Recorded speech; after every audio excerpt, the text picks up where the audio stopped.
Hello everyone. तो situation कुछ इस तरह थी कि आने वाले टाइम में मेरे को अपने चैनल के लिए एक नीश कंटेंट ढूंढना था। So I am very excited for that and that's why the video is going to be late. तो इसीलिए मैं आप लोगों से माफ़ी मांगना चाहूँगी, लेकिन हाँ, जो मैंने प्रोजेक्ट या जो मैंने थीम सोची है is going to be very helpful for all of you persons. And तो ज़्यादा टाइम ना लगाते हुए I just introduce my content in my channel. So let's begin. तो मैंने कुछ ऐसा सोचा है कि अभी मेरे को थोड़ा सा टाइम मिला था and just I am like exploring the books. मुझे बुक्स पढ़ने का बहुत शौक़ है, तो मैंने बहुत सारी बुक्स को एक्सप्लोर किया और तब मैंने ये जाना कि यार बहुत सारी ऐसी पर्सनालिटी है हमारे पूरे वर्ल्ड में जिनके बारे में हमें जानना चाहिए, क्योंकि कहीं ना कहीं वो हमारे लाइफ की कुछ सिचुएशंस में हमारी हेल्प कर सकते हैं, उनकी थॉट, उनकी मेंटालिटी। तो यस, मैं अपने चैनल पे टू ग्रेट पर्सनालिटी स्टोरीज़ को आप सबके सामने लेकर आने वाली हूँ। तो दैट्स वाई आप लोगों को पता चले कि हाँ, ऐसे रियल इंस्पिरेशनल लोग बहुत मतलब रियलिटी में एग्जिस्ट करते हैं। एंड फॉर दैट रीज़न मैंने अपने चैनल पे ये कंटेंट लाना शुरू किया। सो लेट्स बिगिन विद अपनी पहले स्टोरी के साथ। तो मैं इंट्रोडक्शन को कुछ अलग वे में आप लोगों के सामने रिप्रेजेंट कर रही हूँ। I hope you like.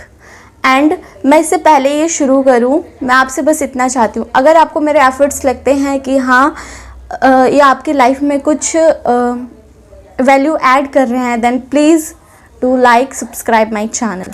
सो जिसने मंजिल को देखा, रास्तों की कठिनाइयों को नहीं, जो हारने से डरे नहीं बल्कि उस डर को डराया है, जिसने अपनी राह में आने वाली हर मुश्किलों को हराया है, जिसके चेहरे पर सुकून और दिल में आनंद है।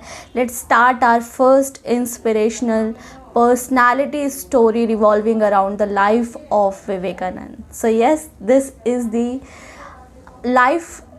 is a true story which is based on the life of Swami Vivekanand. So let's begin with उनका introduction and how the story is gone. तो ये जो टाइम है ये 19th सेंचुरी का था, जब हिंदुइज़्म अपने शिखर पर था। लेकिन समय के साथ साथ ये आने वाले जो मॉडर्न परंपराएं थी उसमें दबता गया और आखिरकार हमारे इंडियन इंटेलेक्चुअल पर कब्ज़ा हो गया ब्रिटिश साम्राज्य का। तो अगर हमें कहानी को समझना है तो हमें थोड़ा पहले यानी कि 18th सेंचुरी में घुसना पड़ेगा और वहाँ पे हमें पता चलता है कि कोलकाता में विश्वनाथ दत्ता और भुवनेश्वरी देवी का जन्म हुआ। वो दोनों एक दूसरे से मिले एंड उनसे एक बेटा जो नरेंद्र नाथ था उनका जन्म हुआ। तो अब हमें घुसना है life of Narendra Nath because he is the main character of our story. Narendra Nath एक स्ट्रॉन्ग विल चाइल्ड था, लेकिन थोड़ा शैतान था हर बच्चों की तरह। वो अपने आसपास के लोगों को तंग करता रहता था। नरेंद्र नाथ को जो बहुत क्लोजली रिलेशन में उनको बिलॉय के रूप में सब बोलते थे, मतलब उनका निक नेम था बिलॉय। बिलॉय एक बहुत शरारती बच्चा था। वो सारी की सारी बहुत सारी शैतानियाँ करता था, लेकिन वो अपने माँ के जो संस्कार हैं उनके छाँव में पला बढ़ा था। इसीलिए जब भी माँ बिलॉय को शांत करना चाहती थी, वो मतलब उनकी मम्मी उनको शांत करने के लिए एक अलग टेक्निक यूज़ करती थी और आज के टाइम पे वो टेक्निक यूज़ करना is next to impossible task. And that was जब भी बिलॉय कुछ उल्टी सीधी हरकतें करता तो उनकी माँ उनको बाथरूम में ले जाती, उनके सर पे पानी डालती और शिवा का जाप करती। तो वहाँ से बिलॉय को एक स्पिरिचुअल थिंग मिली, ठीक है। और जैसे ही माँ शिवा का जाप करती तो बिलॉय शांत हो जाता और उनकी माँ उनको बोलती कि बिलॉय कीप डूइंग मेडिटेशन। तो यहाँ से बिलॉय की लाइफ आगे बढ़ी। एंड द थिंग इज़ नाथ घर में एक अकेला बच्चा नहीं था, उनके साथ उनकी 2 सिस्टर 2 ब्रदर थे। लेकिन उनकी खासियत ये थी कि वो अपने एक अलग पर्सनालिटी के साथ पैदा हुए थे and the personality was the characteristic of leadership. तो नरेंद्र नाथ को ना लोगों का लीडर बनने में बहुत मज़ा आता था और वो जब भी कोई गेम खेलते थे अपने दोस्तों के साथ तो वो हमेशा राजा बनना प्रेफर करते थे और अपने बाकी दोस्तों को मंत्री, सिपाही, वो सारी चीज़ें बनाते थे। तो ऐसे ही खेल खेल में जब नरेंद्र नाथ राजा बनते थे तो वो बोलते थे कि I am a king, I want a revenue. तो जाओ अपने अपने घर से आप लोग मिठाई खाने की चीज़ें ये सब लेकर आओ। लेकिन वो राजा बनना प्रेफर तो करते थे, लेकिन उनको फैसिनेट करती थी एक सन्यासी की स्टोरी। वो जब भी अपने आसपास किसी सन्यासी को वो सैफ्रॉन कलर के जो पूरे धोती में देखते थे तो वो हमेशा ये सोचते थे कि यार इनमें ऐसा कैसा है, क्या चीज़ है जो लोग इनको नमस्ते करते हैं और इनको अपने घर से वैल्यूएबल चीज़ें लाकर देते हैं। तो वो भी कुछ ऐसे ही करते थे। उनको सीखने की एक अलग चाह थी और उसी चीज़ को सीखने के लिए वो हमेशा जब भी सन्यासियों को देखते थे तो वो उनके लिए अपने घर से कुछ ना कुछ सामान लेकर जाते और उनको दे देते, उनसे ब्लेसिंग लेते। तो ये चीज़ उनको काफ़ी फैसिनेट करती थी। और जब भी कोई, जैसे उनकी माँ उनसे पूछती थी कि Narendra Nath why are you doing this, तो वो बोलते थे माँ do you know they have nothing, तो हमें उनको उनकी हेल्प करनी चाहिए। तो ये सारी बातें नरेंद्र नाथ को हमेशा से फैसिनेट करती आई। और कभी कभी मतलब उनके दिमाग में सवाल आता था कि यार शायद मेरे को भी सन्यासी बनना चाहिए। और इसीलिए वो अपने घर में एक कॉर्नर ढूंढते, वहाँ पे जाकर डीप मेडिटेशन करने की प्रैक्टिस शुरू कर देते थे। और जब भी उनकी माँ उनसे पूछती कि नरेंद्र नाथ व्हाट आर यू डूइंग, तो बोलते माँ कीप डूइंग मेडिटेशन। सो एक दिन नरेन और उसके दोस्त जंगल में गए खेलने के लिए, बट नरेंद्र नाथ को पीसफुल एनवायरनमेंट बहुत अच्छा लगता था। उन्होंने क्या किया, वो एक जगह कॉर्नर में गए और वहाँ पे जाके वो आराम से बैठ के मेडिटेशन करने लगे। तभी वहाँ से एक स्नेक जा रहा था। उनके सारे दोस्त डर के भाग गए और वो सारे चिल्ला रहे थे कि Naren run, there is a snake, Naren run, there is a snake. तो नरेंद्र नाथ वहाँ पे चुपचाप पीसफुली बैठे रहे और वो स्नेक उनको कुछ भी नहीं किया, वो साइड से होकर चला गया। और इस चीज़ का कॉम्प्लीमेंट उनको मिला उनके दोस्तों से कि Naren you are become a true sanyasi. Because सन्यासी का एक कैरेक्टरिस्टिक होता है कि आपके सामने कितनी भी मुश्किलें आए, कितने भी चैलेंजेस आए, आपको अपने मन को पीसफुली ट्रीट करना है। तो नरेन एक साहसी एंड काफ़ी फ्रैंक लड़का था। तो वो अपने माँ बाबा से बहुत सवाल पूछता था। Like he has very inquisitive nature to asking so many question with their parents. तो इसीलिए वो अपने एक बार पापा के रूम में गया, वहाँ पे जो हुक्का होता है उनको टेस्ट करने लगा, देखने लगा। तो उनके फादर ने उनसे पूछा Naren what are you doing, तो उन्होंने बोला कि डैड क्या आप मुझे एक चीज़ बताएंगे। तो उनके पापा ने बोला क्या, तो उन्होंने बोला कि क्या फ़र्क है एक हिंदू और एक मुस्लिम के हुक्के में, क्या कोई टेस्ट का फ़र्क है क्या। तो उनके फादर को तब ये रियलाइज़ हुआ कि यार मेरा बच्चा इस कम्युनल इंस्ट्रक्शन पे बिल्कुल भी बिलीव नहीं करता। और ये चीज़ उनके लिए बहुत स्पेशल, मतलब उनको सबसे स्पेशल बनाती थी। और समय के साथ साथ नरेन अपने मेंटल एंड फिज़िकल डेवलपमेंट पे बहुत काम किया, क्योंकि वो एक पढ़े लिखे परिवार से आते थे। तो उनके फादर और मदर ने उनके एजुकेशन पे बहुत ध्यान दिया और उन्होंने अपनी कॉलेज लाइफ भी पूरी की। तो वहाँ के सारे प्रोफेसर्स, टीचर्स जो थे वो नरेन को एडमायर करते थे कि you are a very brilliant child and everything. अब नरेन का माइंड स्पिरिचुअलिटी की तरफ चलने लग गया और हमेशा से उनका भगवान, गॉड, इन सब के सामने एक अलग ही बिलीव रहता था। तो इसीलिए उन्होंने, या किसी ने भगवान को देखा है, कोई प्लीज़ मुझे इंट्रोड्यूस करे इस डिवाइन सोल से। तो वो हमेशा पूछते रहते थे, जो भी ये अपने आप को बोलते थे कि भाई हाँ हम भगवान के भक्त हैं, वो उन सब से जाके ये क्वेश्चन पूछते रहते थे कि did you ever see God, did you see what they are doing. तो ये सारे उनके इंक्विजिटिव क्वेश्चंस होते थे। तो इसी क्वेश्चन में उन्होंने एक बार वो देवेंद्र नाथ टैगोर ब्रह्म समाज के मीटिंग में देवेंद्र नाथ टैगोर से मिले। उन्होंने उनसे पूछा कि sir did you ever see God. तो देवेंद्र नाथ का जवाब था नहीं, मैंने नहीं देखा। लेकिन उस दिन देवेंद्र नाथ टैगोर को पता चल गया कि नरेन कुछ अलग ही, इसमें कुछ अलग ही एक कैरेक्टरिस्टिक है जो इसको बाकियों से अलग करता है। और एक दिन फैमिली मीटिंग में वो अपने दोस्त सुरेंद्र को मिला और सुरेंद्र नाथ जिनका पूरा नाम था, उन्होंने उनसे क्वेश्चन पूछा कि Surendra, did you ever see God? तो सुरेंद्र ने बोला कि नहीं, मैंने नहीं देखा, क्योंकि अगर मैंने देखा भी और तुम्हें बताऊं भी तो तुम मुझसे एक की जगह बहुत सारे क्वेश्चन पूछोगे। तो मैंने देखा तो नहीं है, लेकिन मैं ऐसे इंसान को जानता हूँ जिसने भगवान को देखा है। तो नरेन ने बोला वो कौन है? तो उन्होंने बोला कि तुम दक्षिणेश्वर में जो स्वामी रामाकृष्णन जी हैं उनसे जाके मिलो, तुम्हें तुम्हारे सारे सवालों का आंसर मिलेगा। तो नरेन ने बोला ठीक है, लेकिन सुरेन ने बोला कि रुको रुको, हमारे घर में स्वामी जी आने वाले हैं, तुम वहाँ पे भी उनसे क्वेश्चन पूछ सकते हो। तो नरेन अपने सारे इंक्विजिटिव क्वेश्चंस को लेके बहुत एक्साइटेड था स्वामी जी से मिलने, और उसके घर पे स्वामी रामाकृष्णन जी आए, लेकिन नरेन को वहाँ पे वो अपॉर्चुनिटी नहीं मिल पाई कि वो उनसे क्वेश्चन पूछें। अब नरेन ने ये अपॉर्चुनिटी खो दी, लेकिन उनके दिमाग में फिर भी वो सारे क्वेश्चन घर कर चुके थे, और इसीलिए वो स्वामी रामाकृष्णन से मिलने दक्षिणेश्वर चला गया। दक्षिणेश्वर इज़ नॉर्थ, कोलकाता के नॉर्थ साइड पे दक्षिणेश्वर है, वहाँ पे चला गया।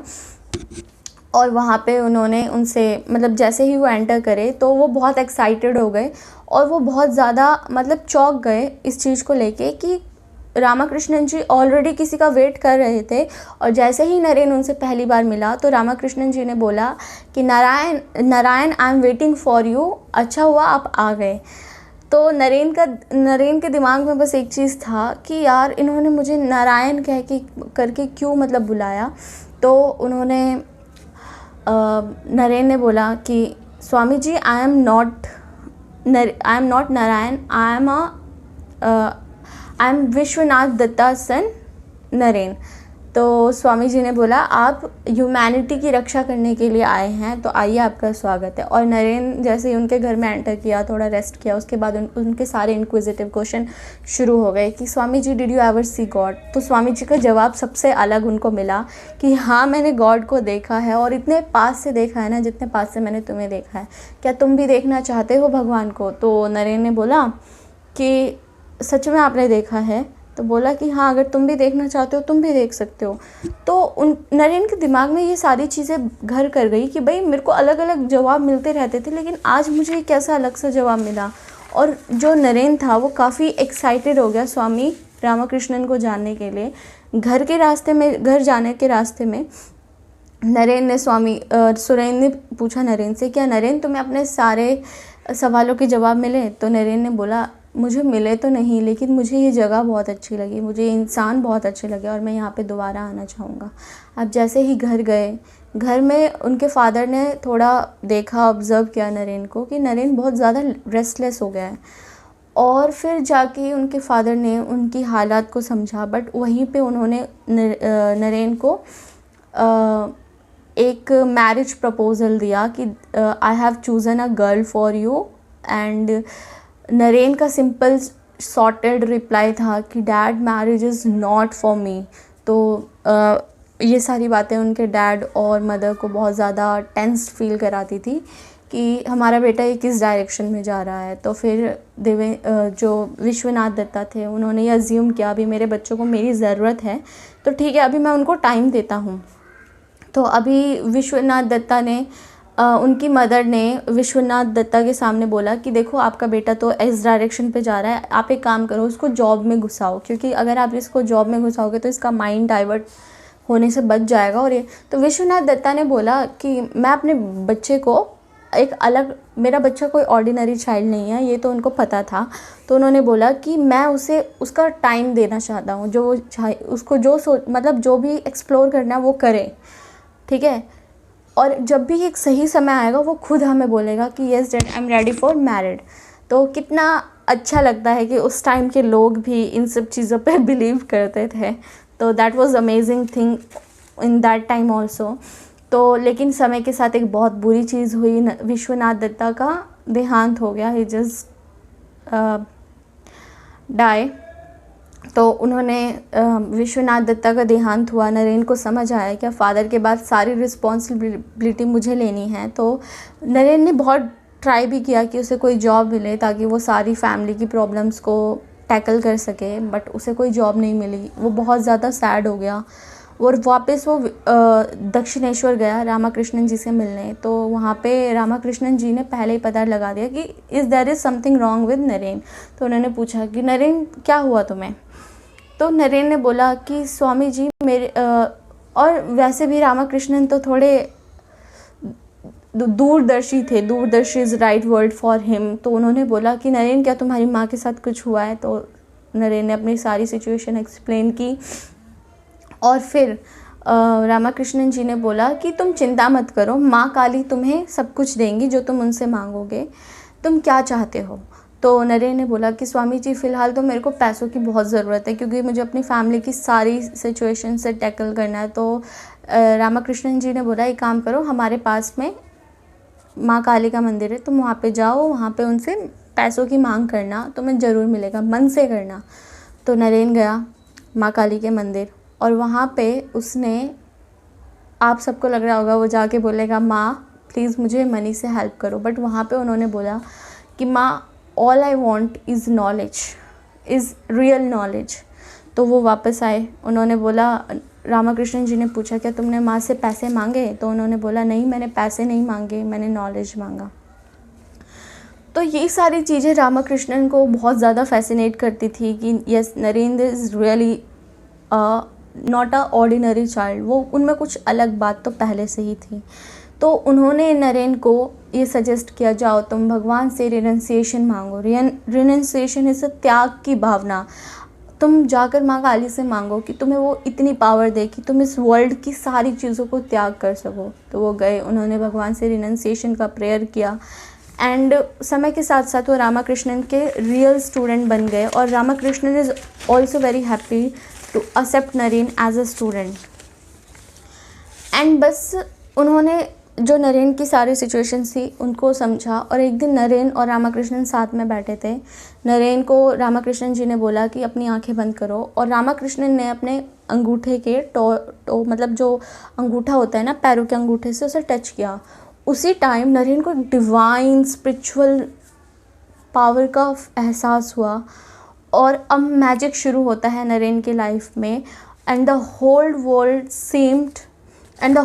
seemed to be explode into a light. There was nothing but light, illuminating light, his consciousness to very deep depth. अगले दिन स्वामी जी के एक स्टूडेंट ने पूछा कि स्वामी जी नरेन काफ़ी बदल जा रहा है। तो स्वामी जी ने बोला yes, I showed him the whole creation. अब नरेन को हेड मास्टर जी की जॉब मिल गई, वहाँ से अपनी फैमिली की हेल्प करने लग गए।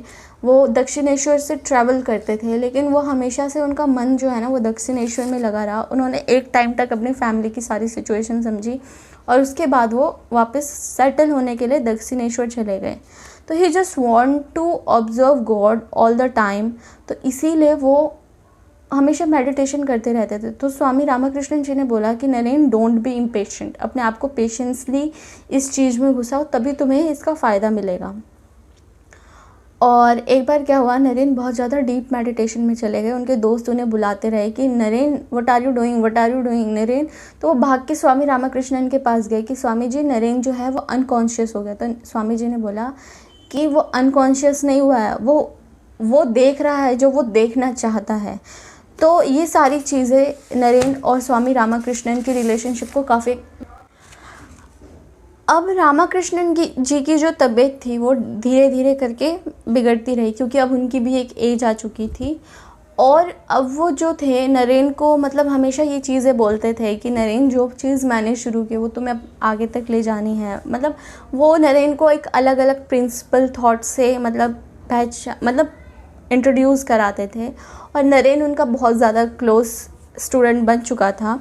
तो स्वामी जी ने बोला माय चाइल्ड डोंट पैनिक, मतलब जब उनकी तबीयत ख़राब हुई और डायग्नोज हुआ कि उनको कैंसर है तो उन्होंने बोला कि child don't panic, what he was wanted to see all the time अपने मतलब अब बीतते समय के साथ स्वामी रामाकृष्णन जी की तबीयत ख़राब होती गई और कोई भी उनसे पूछता कि स्वामी जी क्या बहुत दर्द में हैं क्योंकि ऑब्वियसली उनको कैंसर था, तो रामाकृष्णन जी का जवाब सिर्फ एक ही होता था, my child the body is subjective to the law of nature but the mind is ever in bliss.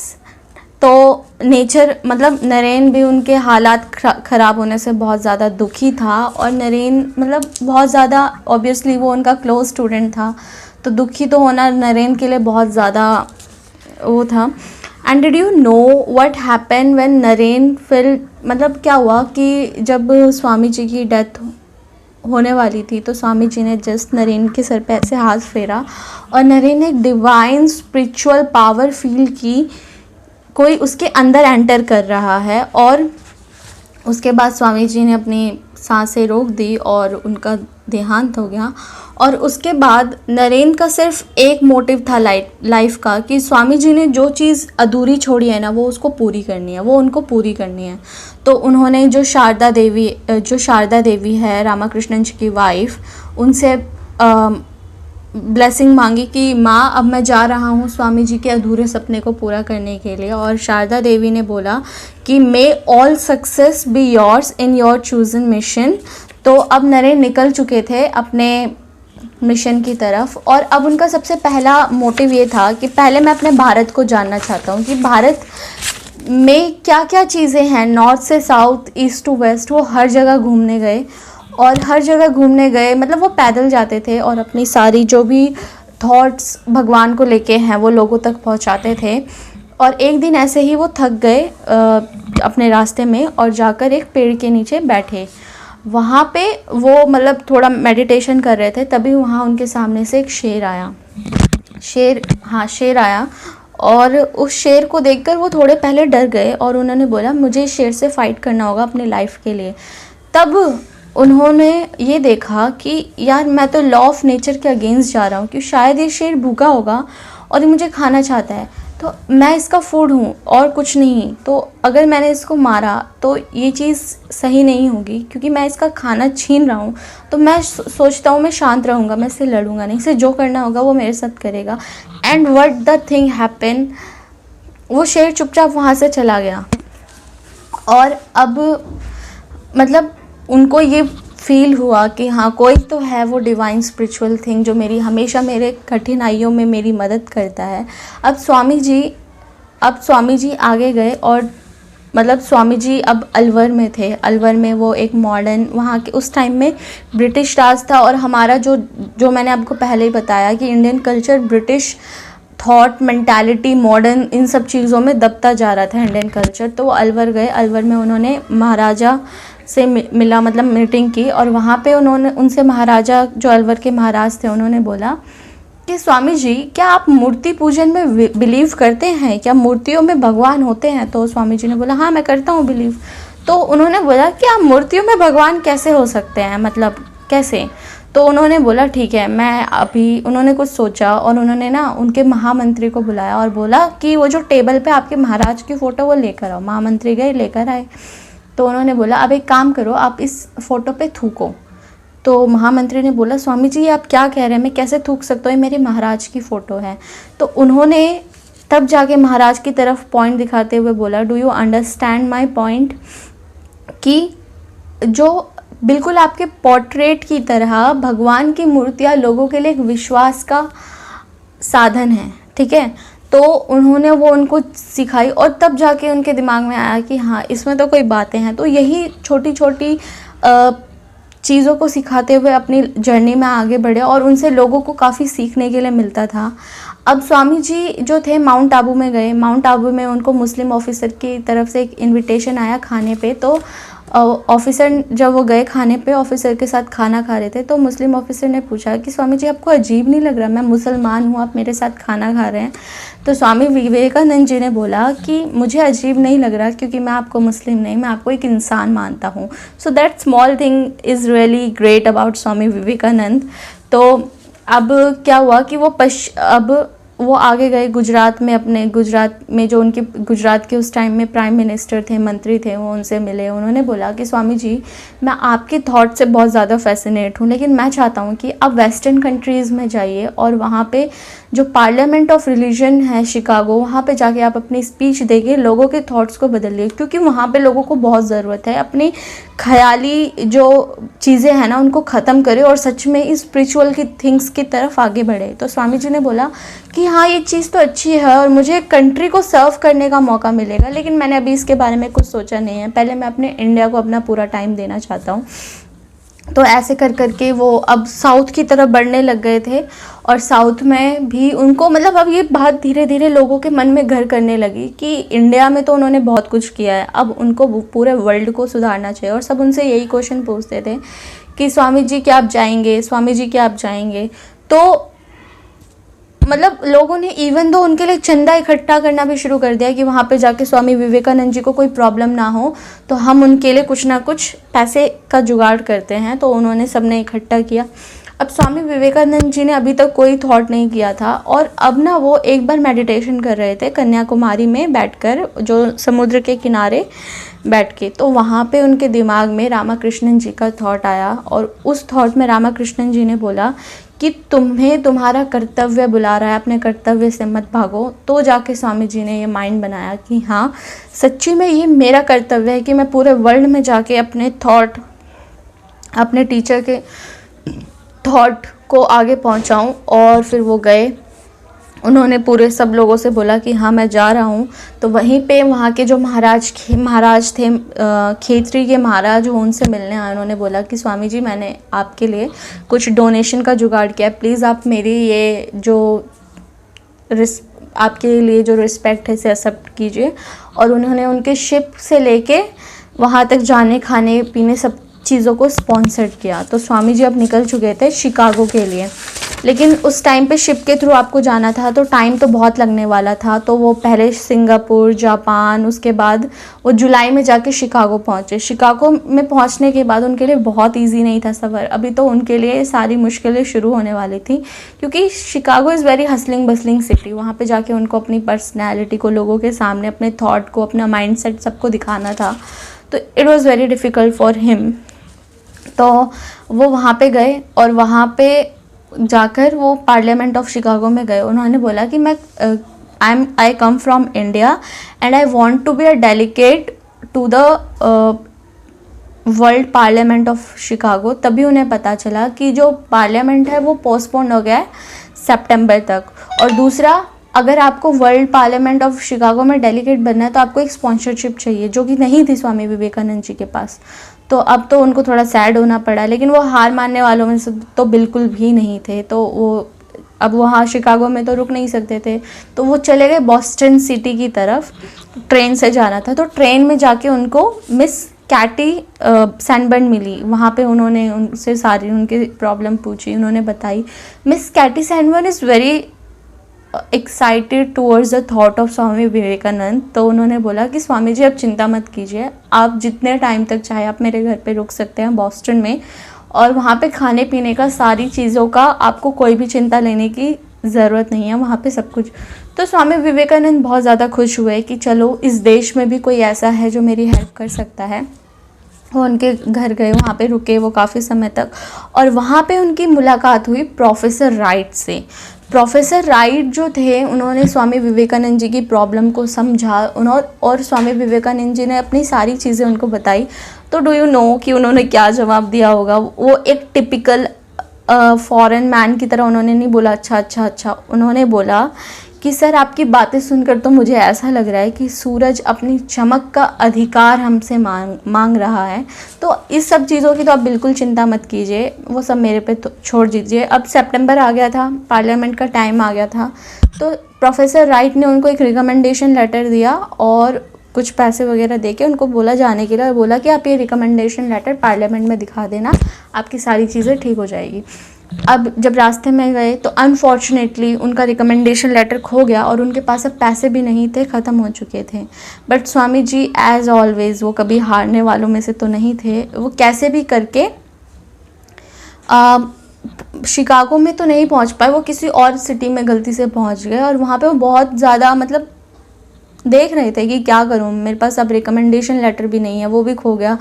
तो वहाँ पे बहुत काइंड ओल्ड लेडी उन्हें बहुत देर तक ऑब्जर्व कर रही थी कि चल क्या रहा है, चल क्या। तो वो काइंड लेडी उनके पास गई और उन्होंने बोला कि आपको कोई प्रॉब्लम है क्या। तो वो उनको अपने घर लेकर आई, तो उन्होंने अपनी सारी प्रॉब्लम बताई। तो उन्होंने बोला कि आप बिल्कुल भी चिंता मत कीजिए, मैं आपको पार्लियामेंट ऑफ शिकागो तक पहुंचाऊंगी। तो वो उनके साथ पार्लियामेंट ऑफ शिकागो तक गए।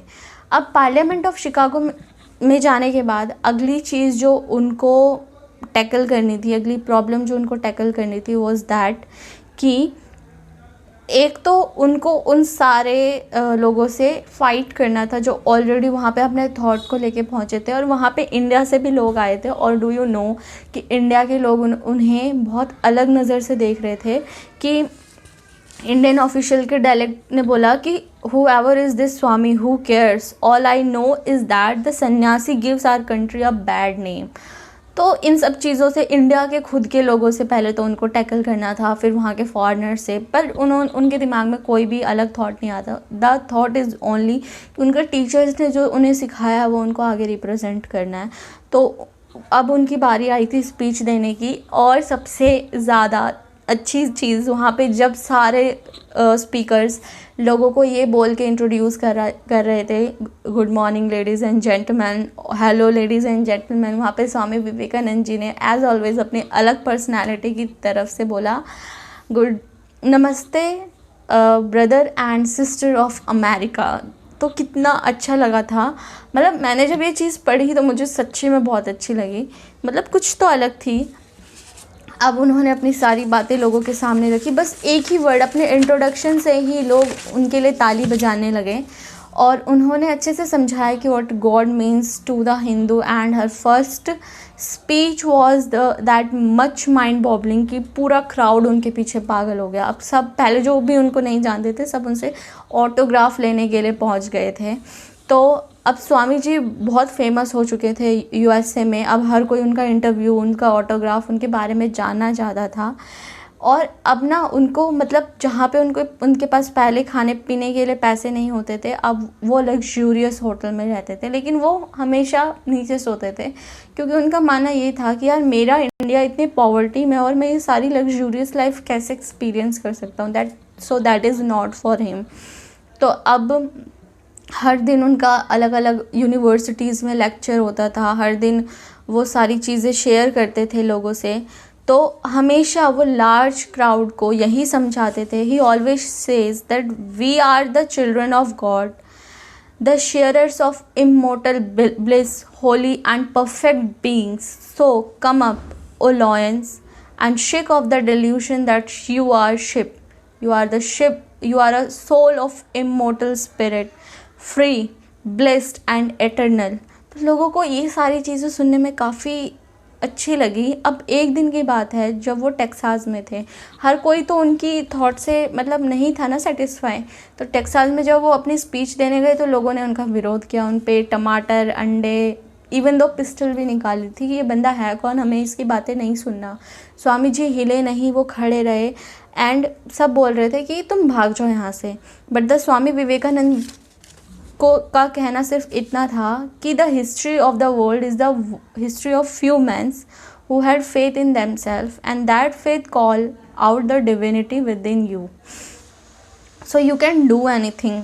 तो लोगों ने बहुत समय तक उनका विरोध किया, बट जब वो अपनी पोजीशन से हटे नहीं ना, तो उनको सबने माना भाई हाँ इस बंदे में कुछ ना कुछ तो करेज है। तो विवेकानंद हमेशा ये बोलते थे, you fail only when you do not strive sufficiently to manifest infinite power। तो अब स्वामी जी ज़्यादा से ज़्यादा लोगों से मिलना शुरू किया, चाहे वो अमीर हो, गरीब हो, कोई राजा हो, कोई मतलब अलग अलग लोग, अलग अलग तरह के लोग। तो उसी एक मीटिंग में अब वो इंग्लैंड गए। इंग्लैंड में उनको एक छोटी मीटिंग में मार्गरेट नोबल मिली, जो एक स्कूल चलाती थी। वो स्वामी जी की स्टूडेंट बनना चाहती थी, वो उनकी बातों से काफ़ी फैसिनेट थी। अब स्वामी जी के साथ वो हमेशा रहने लग गई। जब स्वामी जी वापस अमेरिका जा रहे थे तो उन्होंने बोला कि स्वामी जी आप वापस लौट कर तो आएंगे ना। तो अभी स्वामी जी पूरी पक्के तरीके से ये नहीं थे, बट वो वापस अमेरिका गए। अमेरिका में जाने के बाद उन्होंने अमेरिका में जाने के बाद वो सबसे पहले कोलंबो गए, मतलब अमेरिका के रास्ते में, इन जनवरी 15, 1897, जहाँ पर उनको उनका वार्म वेलकम हुआ। हर देशों में लोग उनको जानने लगे और अब सब लोग उनको जानने के लिए, उनको समझने के लिए बहुत ज़्यादा उत्सुक थे। अमेरिका में जाने के बाद उन्होंने 12 डिसिपल्स इंट्रोड्यूस किए और वहाँ पर अलग अलग इंस्टीट्यूशंस उन्होंने लगाए। अब बात थी वापस इंडिया जाने की। इतना सारा टाइम उन्होंने गुजारा अलग अलग कंट्रीज़ में, अब इंडिया गए। इंडिया में लोग उनको इतना ज़्यादा अप्रिशिएट करने लगे उनकी थॉट्स को कि उनका आना उस टाइम पे नेशनल इवेंट बन चुका था और हर कोई, मतलब उनके लिए एक बहुत बड़ा रथ था जिसमें घोड़े लगे थे और सब जो घोड़े थे उनको हटाकर लोग उस रथ को खींचने के लिए तैयार हो गए थे। और उसी में से जो एक मैन थे, वो रामानंद के जो महाराज थे, वो भी उसमें से एक थे, उस रथ को खींचने के लिए।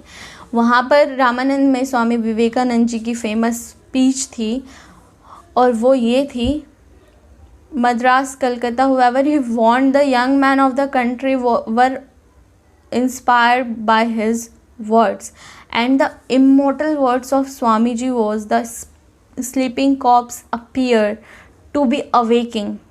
India, this motherland of arts, from deep long sleep, never is she going to sleep anymore. No, outside power hold her break anymore, for the infinite giant is rising to her field. अब विवेकानंद जी भारत में और भी लोगों को inspire करना चाहते थे, ज़रूरतमंद की सहायता करना चाहते थे। और अब उन्होंने अपना एक चैरिटी जो था उसको शुरू की, जिसमें वो गरीब लोगों की मदद करते थे। संथाल ट्राइबल से उनका बहुत ज़्यादा एक हार्ट टू हार्ट कनेक्ट रहता था। जब उनसे पूछा था किसी ने कि आप ट्राइबल लोगों की तरफ इतना हेल्प के नेचर से क्यों देखते हैं, तो स्वामी जी बोलते थे कि ये वो लोग हैं जिनको हमारी बहुत ज़रूरत है और हमें इनकी मदद करनी चाहिए। अब जो मार्गरेट थी जो इंग्लैंड में उनसे मिली थी, वो उनसे इंडिया में आ गई। अब इंडिया में वो हिंदुज़म को फॉलो करना चाहती थी, तो स्वामी विवेकानंद जी ने उनको हिंदुज़म से इंट्रोड्यूस कराया और उन्होंने उनका नाम निवेदिता रखा। और निवेदिता अब इंडिया में रहकर एक स्कूल चलाती थी और लोगों की हेल्प करती थी। तो उनके हिसाब से अनटचेबिलिटी, सारी चीज़ें एक कंट्री को डिस्ट्रॉय करने में बहुत ज़्यादा हाथ है इसका। तो उनका बस इतना कहना था, must wipe off this blot, give up pride of birth, see God in all and serve all. God हम सब में हैं। तो अब विवेकानंद जी के मार्गदर्शन पर चलने के लिए देश और विदेश के लोग आ रहे थे। और एक दिन स्वामी विवेकानंद जी अमरनाथ की यात्रा पे थे और अमरनाथ की यात्रा पे वो एक गुफा के अंदर गए, वहाँ पे मेडिटेशन करने लगे। उस मेडिटेशन में उनको एक थॉट आया कि अब बस 40 साल तक वो ज़िंदा रहने वाले हैं। तो उनके दिमाग में सिर्फ एक चीज़ थी, यार मेरे पास समय कम है और मुझे करना बहुत कुछ है। तो जैसे वो गुफा से निकले, अपने सारे स्टूडेंट्स को बोलने लगे कि मेरे पास बहुत सारी चीज़ें करने के लिए और मुझे जल्दी करना होगा। तो वो जल्दी गए अमरनाथ से वापस। उन्होंने बहुत सारे मोनेस्ट्रीज़ स्टार्ट की, हेडक्वार्टर मतलब मद्रास, अलग अलग जगह पे उनकी मोनेस्ट्री है और सबका हेडक्वार्टर वेल्लोर में था। अब उन्होंने अलग अलग संस्थाओं की शुरुआत की, अलग अलग स्टडीज़, अलग अलग चीज़ों की, मतलब प्रिंसिपल्स, इन सब की उन्होंने शुरुआत की। देश विदेश से लोग उनके पास आने लगे। अब जुलाई 4, 1902 उन्होंने मतलब रात को डिनर किया अपने स्टूडेंट के साथ। सुबह उन सबको बोला कि जाओ आप लोग प्रार्थना में जाओ। और उन्होंने अपने जो भी सिक्योरिटीज़ थे उनको बोला कि मतलब जो भी अपने स्टूडेंट्स थे उनको बोला कि मेरे रूम में जब तक कोई ना आए, जब तक मैं ना चाहूँ। तो कोई भी नहीं आया और वो मतलब मेडिटेट कर रहे थे। मेडिटेट करते करते जब सब आए तो वो आराम से शांति से लेट गए अपने बेड पे। और बेड पर लेटने के बाद उन्होंने एक डिवाइन हैप्पीनेस के साथ अपनी बॉडी को छोड़ा और कन्याकुमारी में, जहाँ पर उनको अपनी लाइफ का सेकंड मिशन मिला था कि उनको वर्ल्ड में जाकर अपने सारे थॉट को पूरे वर्ल्ड में फैलाना है, आज भी कन्याकुमारी में वो मेमोरियल है जहाँ पर स्वामी विवेकानंद जी को वो थॉट आया था। And he stand at the very spot where many years ago he had discovered his lifetime's mission of elevating the masses of his country and preaching India's universal spiritual message to abroad।